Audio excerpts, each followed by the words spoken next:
ako po'y kinakabahan. Pero sabi nga po natin ko kung para din po ito sa Panginoon ay huwag pong kakabahan.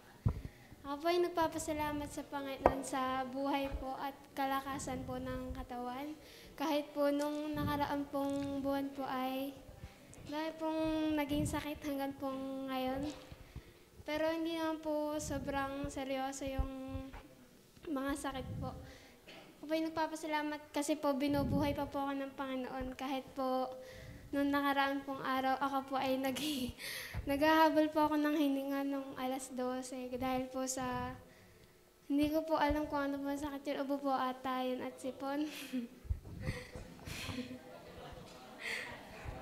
Ako po ay nagpapasalamat din po sa Panginoon dahil hindi niya po ako pinapabayaan.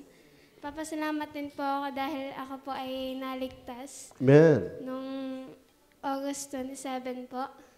Ako po ay nagpapasalamat din po sa buhay po ni kay Janday dahil siya po ang nag-invite po sa akin. Yun. Tsaka po kay Kuya Andrew po at na naging teacher po dun sa po yung baptism class. Tsaka po sa kay Ate Gara po na teacher po. Tsaka po kay Ate Erel po. Naging teacher ko po dun, na-teacher ko po dun sa newly baptized class po. Papasalamat din po ako sa Panginoon dahil sa mga na-achieve din po sa school din po. Papasalamat din po ako kasi hindi naman po mababa ng sobra po yung marka ko. Katamtaman lang po. Kasi po, gaya nga po nung sinabi ko po nung sa last na Thanksgiving ko po ay hindi ko naman po yung madadala sa langit. Ako po yung nagpapasalamat dahil nandiyan po palagi po yung mga kapatiran po. Kapag po ako po ay may problema ay kinakamusta po si kagaya po natin Tonet nung basta alam ako po ay kanya pong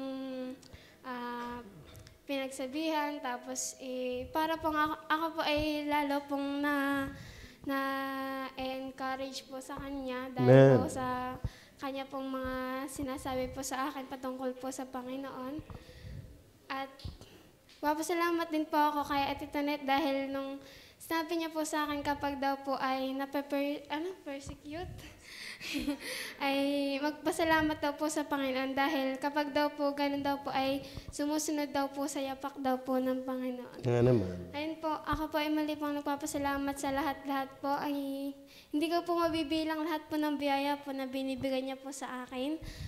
At yun po, ako po ay nagpapasalamat. Amen. Okay.